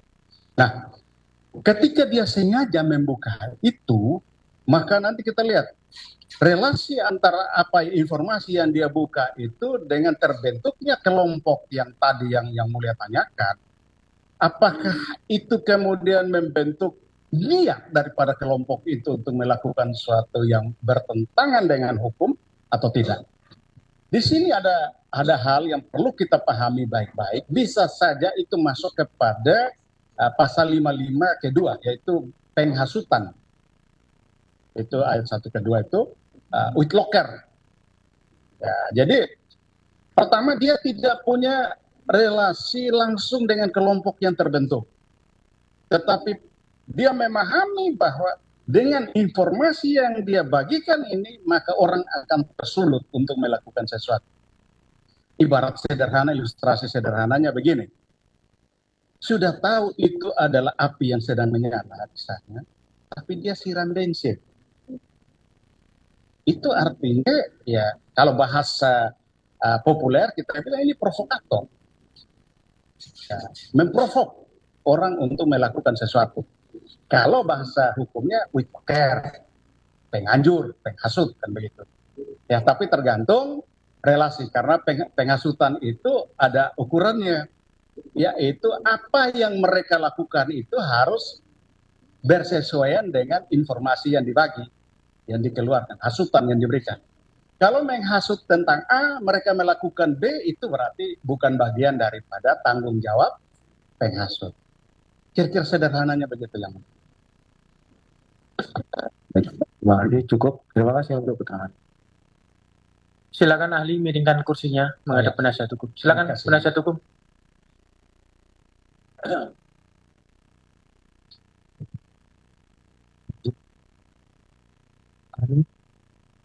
Saya di sini. Yang pertama, dalam konteks pasal 131 KUHP, sejauh mana batasan perintah dinas yang sah dapat membenarkan kontak fisik antara atasan dan bawah? Oke. Perintah dinas. Pertama, perintah dinas itu sah atau tidak? Sah itu kalau dilihat dari siapa yang memberi perintah. Apakah atasan yang memberi perintah itu memang dia pada posisi punya kewenangan untuk memberi perintah kepada para bawahan. Logika paling sederhana begini. Ada satu kesatuan, dia punya komandan sendiri, tiba-tiba bapak-bapak auditor datang ambil alih dan perintah. Dan perintahnya ternyata melanggar hukum. Nah, itu perintah tidak sah, karena bukan pada kesatuan bapak-bapak. Itu tidak boleh, karena masing-masing kesatuan punya atasan dan bawahan. Itu pertama, dilihat dari siapa yang memberi perintah. Yang kedua, dilihat dari isi perintahnya. Apa substansi dari perintah itu? Kalau perintah dinas itu dalam uraian tugas, maka itu adalah perintah yang sah. Yang ketiga, bentuk perintah. Bentuk perintah itu sah, itu ada dua kategori. Yang pertama diberikan dalam bentuk perintah tertulis, ada juga dalam bentuk perintah lisan. Nah, untuk perintah lisan itu sangat rigid diatur, yaitu bagaimana apakah relasi atasan bawahan itu punya kewenangan atau tidak. Kalau tertulis otomatis syarat-syarat formil dan materialnya pasti akan dia penuhi. Kalau di luar itu berarti dengan sendirinya delik itu. Anda tidak punya kewenangan tes keluar surat perintah, kenapa buat? Ini berarti perintah palsu karena delik, ketemu di peradilan militer nanti. Menciptakan surat palsu. Itu ancaman pidana cukup berat itu. Nah, tetapi kalau perintah lisan, maka relasi atasan bawahan itu penting untuk dilihat. Yang ketiga adalah disebut sah kalau perintah itu dipahami oleh bawahan. Ini yang seringkali dilupakan. Mohon maaf, ini yang seringkali dilupakan. Maksud daripada substansi perintah atasan ini harus clear dipahami oleh bawahan yang menerima perintah. Supaya apa? Kalau dia memberi perintah A, bawahan jangan terjemahkan menjadi B. Kalau tidak, begitu jadi B dan ada dampak, dia harus bertanggung jawab. Sehingga tugas dari pimpinan itu yang kemarin saya sampaikan atasan itu juga jadi guru, maka harus mengajarkan dengan baik kepada bawahannya. Sehingga kriteria yang ditanyakan sebagai sah itu dari diurut masing-masing. Yang berikut adalah masuk kontak fisik. Kontak fisik di sini tentunya yang pasti kalau dimaksud itu apakah dia masuk kepada tindak kekerasan atau bukan. Karena kalau SOP sekali lagi saya tidak bisa sampai. Itu saya tidak bisa ke situ. Tetapi saya hanya bisa melihat bahwa parameternya adalah kontak fisik yang sah itu adalah tidak boleh mengakibatkan orang yang di sasaran kontak fisik itu sakit, luka, atau mati.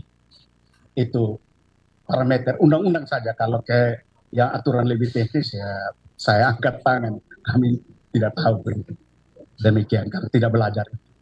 Terima kasih. Terima kasih. Yang terakhir, bagaimana hukum pidana militer memandang relasi kuasa antara atasan dan bawahan dalam insiden kekerasan fisik? Iya. Jadi relasi atasan dan bawahan, pertama kita bisa lihat apakah atasan itu yang melakukan kekerasan terhadap bawahan atau bawahan yang melakukan kekerasan terhadap atasan. Kalau atasan melakukan kekerasan terhadap bawahan dan itu masih ranah hukum disiplin militer, maka itu berarti berkaitan dengan atasannya melanggar penyalahgunaan kewenangan ANKUM. Itu dia sesuai dengan pasal 5 fungsi pembinaan itu dia langgar. Tetapi kalau bawahan yang melakukan kekerasan terhadap atasan itu muterits, insubordinasi, dan tinggal lihat levelnya, pidananya cukup berat itu sampai 20 tahun penjara itu, 108 misalnya itu yang kemarin saya contohkan.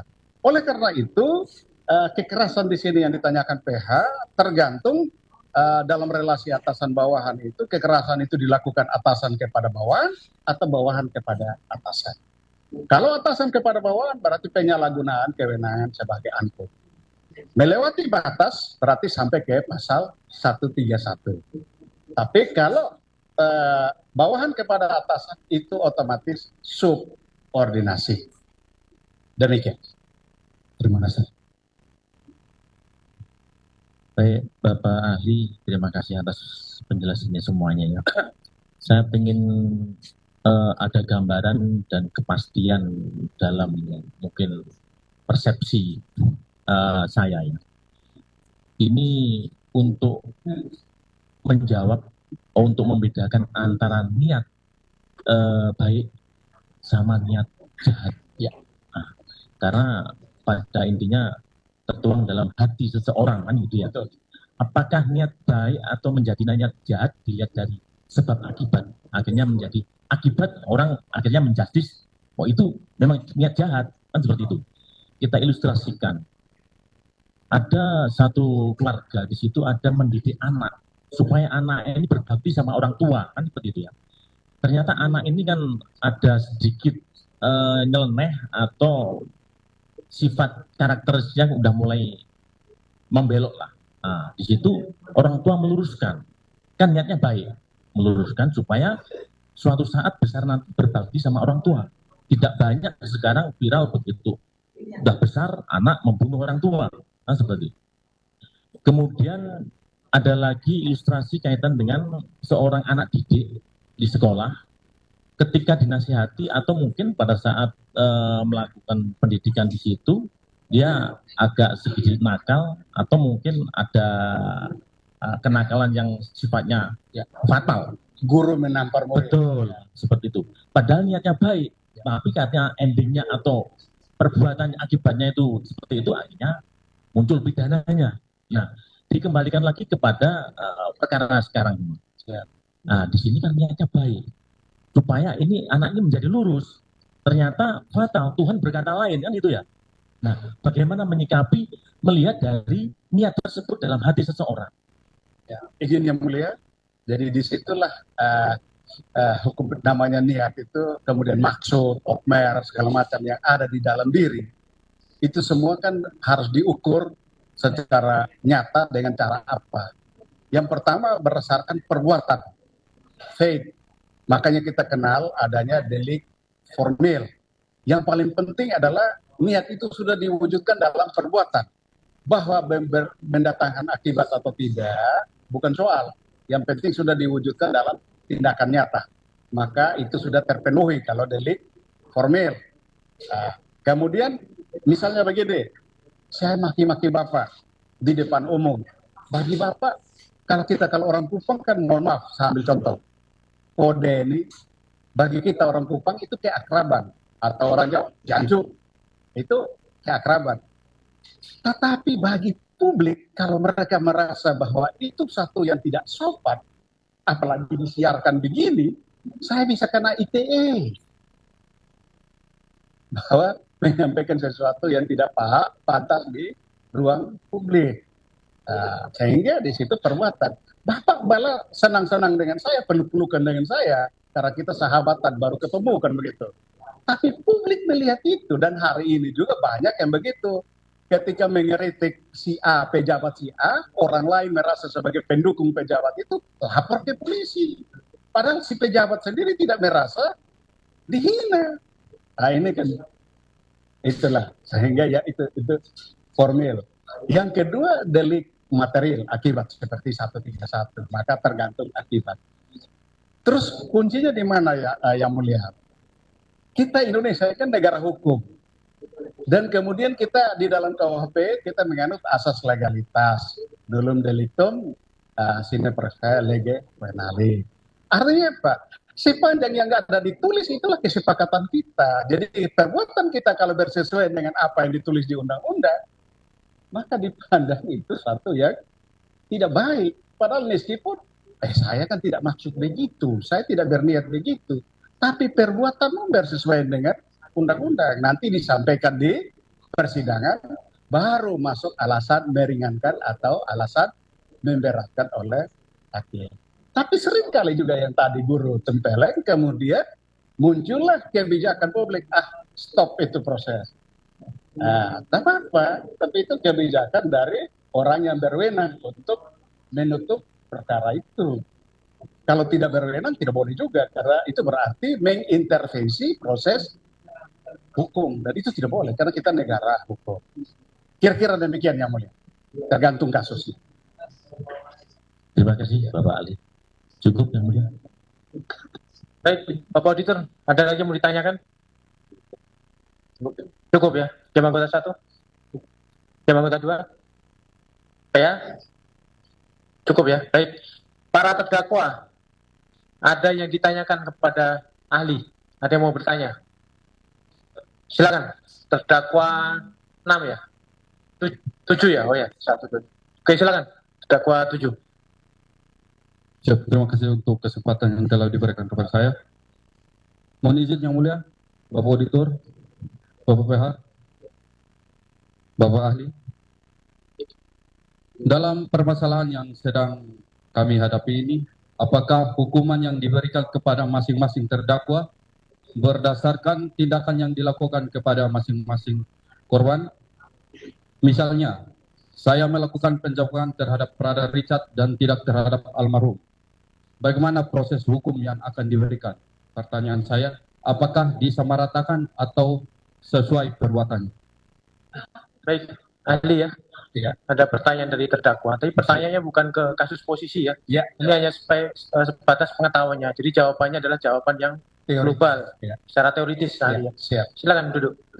Silakan ahli dijawab terkait dengan pengetahuannya secara teoritis, tapi bukan mengomentari terkait perbuatannya. Silakan. Ya. Jadi apa yang ditanyakan oleh terdakwa 7 tadi itu ya persis seperti yang disampaikan oleh auditor tadi, ketika ada C3 itu hanya dilakukan kepada B tetapi tidak kepada A. Sehingga di situ di awal tadi saya sudah jelaskan, siapa berbuat dia bertanggung jawab. Saya tidak bisa tidak berbuat tapi saya bertanggung jawab terhadap perbuatan orang lain, tidak boleh. Kan Hellstraat Sondersur, tiada pidana tanpa kesalahan. Kecuali tadi yang saya bilang, kalau dia itu adalah atasan yang mestinya punya kewenangan untuk mencegah supaya jangan berbuat. Kalau dia kewenangan ada tapi tidak mencegah, maka 132.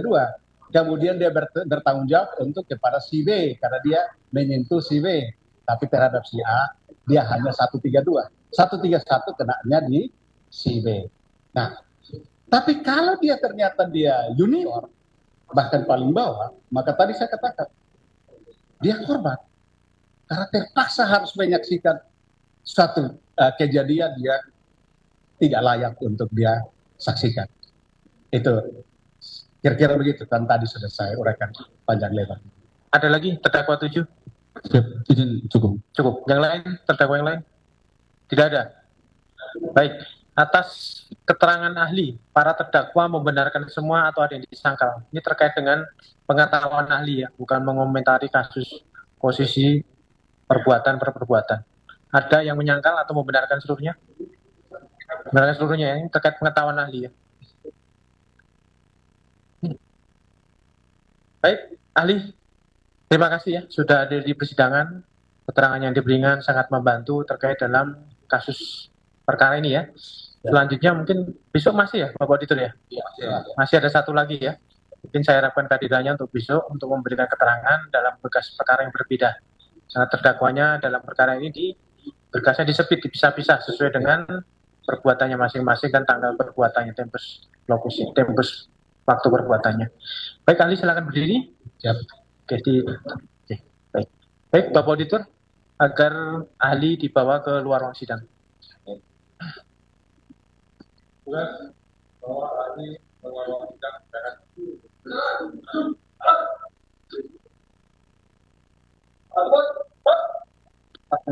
Mundur lagi. Mundur lagi. Terus mundur. Terus mundur lagi. Mundur lagi. Mundur. Jangan lewati auditor dan PA. Mundur lagi. Baik, petugas tanpa penghormatan agar dibawa ahli ke luar ruang sidang.